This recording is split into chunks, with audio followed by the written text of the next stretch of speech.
Nu er det endnu en gang med tirsdag, og det er igen blevet sidste leg. Vi er med formlerne. Nå, okay. Jeg synes ikke selv. Okay. Det her er så vores 2 sammensatte ting, vi har valgt at lege med i dag. Vi har taget en firkant. Panorev, lige her, der ser firkanten. Og en anden firkant, kom her. Her. Og ved hjælp af simpel hovedregning og øjemål, nu er vi så saltblinde alle sammen, har vi fået den der væg derovre til at blive 4 meter. Rent glas. Den her over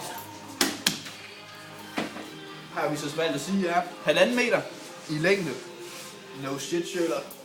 Og det så til sammen giver et areal på 6 kvadratmeter.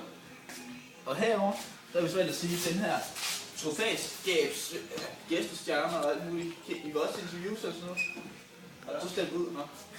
Den her æg, den har vi så valgt at sige er 7 meter lang. Altså kun de hernede til. Og 2 meter bred i øjemål igen. Og det har vi så fået til at blive 14 kvadratmeter.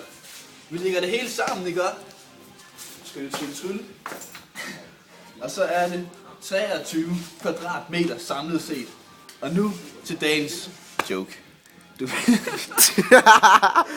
Så fyr en joke, kom nu bare, få det overstået. Jeg kan bare tænke noget sjovt. Din mor. Fuck, der er din bøsse. Ja, du stemte ud og afleverer din gnomhed. Ja. Nå, den bruger vi. Ja, så må vi godt stoppe.